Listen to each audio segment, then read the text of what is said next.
ಎಲ್ರಿಗೂ ನಮಸ್ಕಾರ ಸ್ನೇಹಿತರೆ, ಅಡುಗೆ ಚಾನಲ್ಗೆ ಸ್ವಾಗತ. ಇವತ್ತು ನಾಗರ ಪಂಚಮಿ ಹಬ್ಬ ನಾವು ಹೇಗೆ ಆಚರಣೆಯನ್ನು ಮಾಡ್ತೀವಿ ಮತ್ತು ಏನೇನು ಅಡುಗೆ ಮಾಡಿದ್ದೆ ಅಂತ ಇವತ್ತು ನಿಮ್ಮ ಜೊತೆ ಶೇರ್ ಮಾಡ್ತೀನಿ. ಮೊದಲಿಗೆ ಒಲೆ ಪೂಜೆ ಮಾಡಿಕೊಂಡು ಅನ್ನಕ್ಕೆ ಬೇಳೆಗೆ ಕುಕ್ಕರಲ್ಲಿ ಇಟ್ಕೊಂಡ್ಬಿಡ್ತೀನಿ. ನಿನ್ನೆ ನಾವು ಚೌತಿ ಆಚರಣೆ ಮಾಡಿರ್ತೀವಲ್ವ, ಉಪವಾಸವನ್ನು ಮಾಡಿರ್ತೀವಿ, ಅಂದರೆ ಫಲಹಾರ ಏನಾದರೂ ತಿಂಡಿ ಮಾಡ್ಕೊಂಡು ತಿಂದಿರ್ತೀವಿ.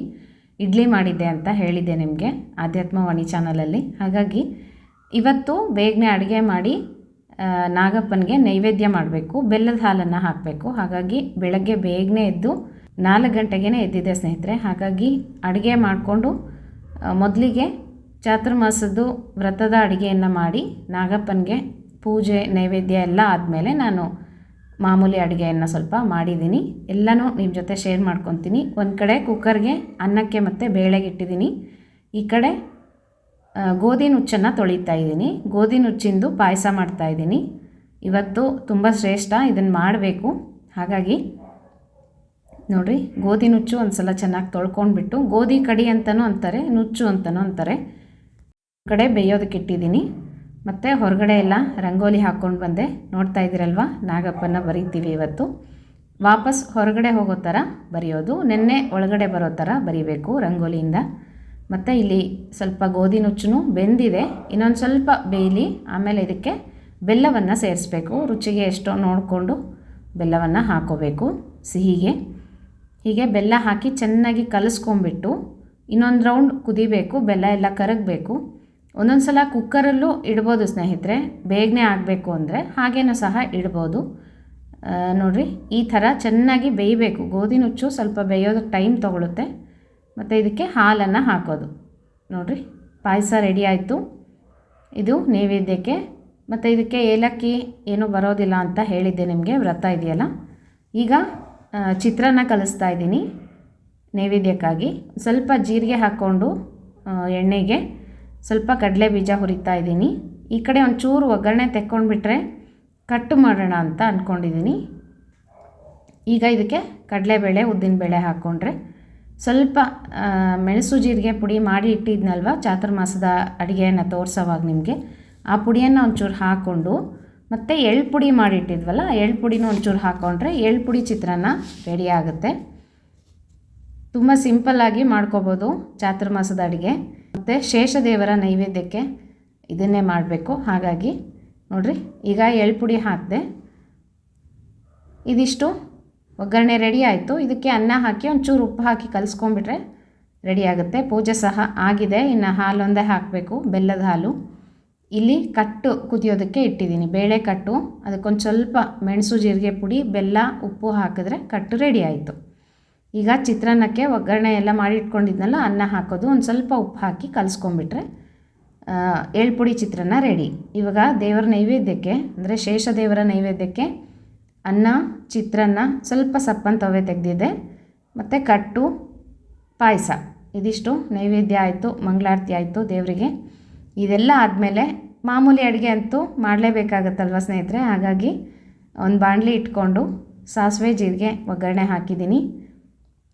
ಬೆಳಗ್ಗೆ 6:30ಗೆಲ್ಲ ಅಡುಗೆ ಆಗಬೇಕಿತ್ತು ನಮ್ಮ ಮನೇಲಿ. ಹಾಗಾಗಿ ಸ್ವಲ್ಪ ಬೇಗನೆ ಅರ್ಜೆಂಟಾಗಿ ಮಾಡಿದ್ದಾಯಿತು. ಫಸ್ಟು ಶೇಷದೇವರ ಪೂಜೆ ನೈವೇದ್ಯ ಎಲ್ಲ ಆಗೋಗ್ಬಿಟ್ರೆ ನಾವು ನಿಧಾನಕ್ಕೆ ಆಮೇಲೆ ಅಡುಗೆ ಮಾಡ್ಕೋಬೋದು ಅಂತ. ಈಗ ಟೊಮೆಟೊ ಬಿಸಿ ಉಪ್ಪಿನಕಾಯಿ ಮಾಡೋಣ ಅಂತ ಬಿಸಿ ಉಪ್ಪಿನಕಾಯಿಗೆ ಹಾಕ್ಕೊಂಡಿದ್ದೀನಿ.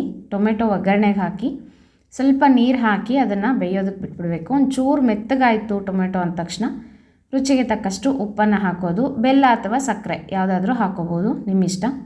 ನಾನಿಲ್ಲಿ ಒಂಚೂರು ಬೆಲ್ಲದ ಪುಡಿನೇ ಇತ್ತು ಕುಟ್ಟಿರೋದು, ಅದನ್ನೇ ಹಾಕ್ಕೊಂಡೆ. ಮತ್ತು ಇದಕ್ಕೆ ಸಾಸಿವೆ ಮೆಂತ್ಯ ಹುರಿದು ಪೌಡರ್ ಮಾಡಿರೋದು ಪುಡಿಯನ್ನು ಇದಕ್ಕೆ ಸೇರಿಸ್ಕೊಳ್ಳೋದು. ನಮ್ಮ ಮನೇಲಿ ಸ್ವಲ್ಪ ಅವಾಗವಾಗ ಬಿಸಿ ಉಪ್ಪಿನಕಾಯಿ ಮಾಡ್ತಾಯಿರ್ತೀನಿ. ನೆಲ್ಲಿಕಾಯ್ದು ಅಥವಾ ಟೊಮೆಟೊ ಯಾವುದಾದ್ರೂ ಮಾಡ್ಬೋದು. ಸೌತೆಕಾಯಿ, ಗಟ್ಟಿ ಸೌತೆಕಾಯಿ ಸಿಗುತ್ತಲ್ಲ, ಅದನ್ನು ಸಹ ಮಾಡ್ಬೋದು, ಚೆನ್ನಾಗಿರುತ್ತೆ. ಹೀಗೆ ಖಾರದ ಪುಡಿ ಹಾಕ್ಕೊಂಡು ಸ್ವಲ್ಪ ಕುದಿಸ್ಕೊಂಡ್ಬಿಟ್ರೆ, ಒಂದು ಸ್ವಲ್ಪ ಎಣ್ಣೆ ಬಿಡ್ತು ಅಂದರೆ ಉಪ್ಪಿನಕಾಯಿ ರೆಡಿ ಆಯಿತು ಸ್ನೇಹಿತರೆ.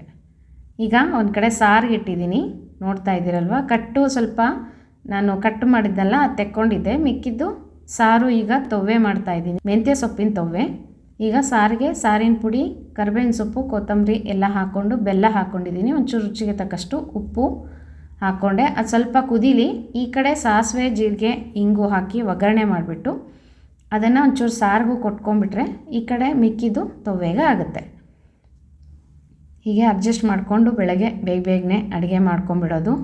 ಸ್ವಲ್ಪ ನೈವೇದ್ಯಕ್ಕೆ ಅಂತಂದರೆ ಬೇಗನೆ ಮಾಡಬೇಕಾಗತ್ತೆ. ಮತ್ತು ನೀವೆಲ್ಲ ಕೇಳ್ಬೋದು, ಸ್ಟೌವಲ್ಲಿ ಮಾಡಿದ್ದೀರಲ್ಲ ನೈವೇದ್ಯ ಮಾಡ್ಬೋದಾ ಅಂತ ತುಂಬ ಜನ ಕೇಳ್ತಾ ಇರ್ತೀರ. ನೋಡಿರಿ ಸ್ನೇಹಿತರೆ, ಕೆಲವ್ರಿಗೆ ಅನುಕೂಲಗಳು ಇರೋದಿಲ್ಲ ಅಲ್ವಾ, ಒಲೆ ಮಾಡಲಿಕ್ಕೆ ಅನುಕೂಲ ಇರೋದಿಲ್ಲ. ಅಂಥವ್ರಿಗೆ ಅನಿವಾರ್ಯ ಕಾರಣಗಳಿದ್ದಾಗ ಸ್ಟವ್ ಮೇಲೆ ಮಾಡ್ಕೋಬೋದು. ಅಂದರೆ ಸ್ಟವ್ ಚೆನ್ನಾಗಿ ತೊಳ್ಕೊಂಡಿರಬೇಕು, ಒಳಗಡೆ ಎಲ್ಲನೂ ಹಿಂದಿನ ದಿನ ತೊಳೆದು ನೀಟಾಗಿ ಒರೆಸಿ ಇಟ್ಕೊಂಡ್ರೆ ಸ್ಟವ್ ಮೇಲೆ ಅಡುಗೆಯನ್ನು ಮಾಡಿ ಕೆಲವರೆಲ್ಲ ವರಮಹಾಲಕ್ಷ್ಮಿ ಪೂಜೆಯನ್ನು ಸಹ ಮಾಡ್ತಾರೆ, ಅವರವರ ಅನುಕೂಲಕ್ಕೆ ತಕ್ಕ ಹಾಗೆ. ಇನ್ನು ಈ ಚಿಕ್ಕ ಚಿಕ್ಕ ಪೂಜೆಗಳಿಗೆ ನಡೆಯುತ್ತೆ. ಶೇಷದೇವರಿಗೆ ನಾವೇನು ಮಡಿಯಿಂದ ಏನು ಹಾಲು ಹಾಕೋದಿಲ್ಲ, ತಲೆಸ್ನಾನ ಮಾಡಿ ಒಗೆದ ಬಟ್ಟೆ ಉಟ್ಕೊಂಡೇ ಪೂಜೆ ಮಾಡೋದು. ಹಾಗಾಗಿ ಶೇಷದೇವರಿಗೆ ನಡೆಯುತ್ತೆ, ಮತ್ತು ಮಡಿ ದೇವರಿಗೆ ಮಾತ್ರ ಬರೋದಿಲ್ಲ. ಸಾಲಿಗ್ರಾಮ ಪೂಜೆ ಮಾಡಿದಾಗ ಅಂಥ ಸಮಯದಲ್ಲಿ ಹೀಗೆ ಸ್ಟವ್ ಮೇಲೆ ಮಾಡಿದ್ರೆ ಅಡುಗೆ ನೈವೇದ್ಯಕ್ಕೆ ಬರೋದಿಲ್ಲ. ಮತ್ತು ನಮ್ಗೆ ಆಗೋದೇ ಇಲ್ಲ, ವಯಸ್ಸಾದವ್ರು ಇರ್ತಾರೆ, ಅವ್ರಿಗೆಲ್ಲ ಒಲೆ ಹಚ್ಕೊಂಡು ಮಾಡೋದಕ್ಕಾಗೋದಿಲ್ಲ, ಅಂಥವರು ಮಾಡ್ಕೋಬೋದು. ಈಗ ತವ್ವೆ ರೆಡಿ ಆಯಿತು. ನಿಮ್ಮ ಜೊತೆ ಮಾತಾಡ್ತಾ ಸಾರು ಸಹ ಕುದೀತಾ ಇದೆ. ತವ್ವೆಗೆ ಹುಳಿ ಪುಡಿ ಮತ್ತು ಅಚ್ಕಾರದ ಪುಡಿ ಹಾಕಿದ್ದೀನಿ, ರುಚಿಗೆ ತಕ್ಕಷ್ಟು ಉಪ್ಪು ಮತ್ತು ಹುಣಸೆ ಹಣ್ಣು ಹಾಕಿದ್ದೀನಿ. ಒಂಚೂರು ಬೇಕಾದರೆ ನೀವು ಸಕ್ಕರೆ ಅಥವಾ ಬೆಲ್ಲ ಸೇರಿಸ್ಕೋಬೋದು, ರುಚಿಗೆ ಚೆನ್ನಾಗಿರುತ್ತೆ ಅಂತ. ಮತ್ತು ತವ್ವೆ ಚೆನ್ನಾಗಿ ಕುದ್ದ ಮೇಲೆ ಸ್ವಲ್ಪ ಗಟ್ಟಿಯಾಗುತ್ತೆ. ಮೆಂತ್ಯ ಸೊಪ್ಪಿನ ಮುದ್ದೆ ಪಲ್ಯ ಅಂತಲೇ ಹೇಳ್ಬೋದು. ಮತ್ತು ಸಾರು. ಇದಿಷ್ಟು ಇವತ್ತಿನ ಅಡುಗೆ. ಮತ್ತು ಎಳ್ಪುಡಿ ಚಿತ್ರಾನ್ನ ಅದೆಲ್ಲ ಮಾಡಿದ್ನಲ್ಲ, ಅದು ಸ್ವಲ್ಪ ಇತ್ತು, ಹಾಗಾಗಿ ಇಷ್ಟು ಸಾಕಾಗುತ್ತೆ ಅಂತ ಸಿಂಪಲ್ ಅಡುಗೆ ಮಾಡಿದೆ ಸ್ನೇಹಿತರೆ. ಮುಖ್ಯವಾಗಿ ಪಾಯಸ ಚಿತ್ರಾನ್ನ ಅಂತ ಅಂದ್ಕೊಂಡಿದ್ದೆ, ಮತ್ತು ಹಾಗಾಗಿ ಸ್ವಲ್ಪ ಕಟ್ಟು ಮತ್ತು ಸಪ್ಪನ್ ತವ್ವೆನೂ ಮಾಡಿದೆ. ಇದಿಷ್ಟು ಇವತ್ತಿನ ಅಡುಗೆ. ನಿಮಗೆಲ್ಲ ಹೇಗೆ ಅನ್ನಿಸ್ತು? ಮತ್ತು ಇದರ ಪೂಜೆ ಬಗ್ಗೆ ನೋಡಬೇಕು ಅಂದರೆ ಆಧ್ಯಾತ್ಮವಾಣಿಯಲ್ಲಿ ಹೋಗಿ ನೋಡಿರಿ, ಅಲ್ಲೂ ಸಹ ಶೇರ್ ಮಾಡ್ತೀನಿ. ಮತ್ತು ಮುಂದಿನ ವಿಡಿಯೋಟ್ಗೆ ಸಿಗ್ತೀನಿ. ನಮಸ್ಕಾರ.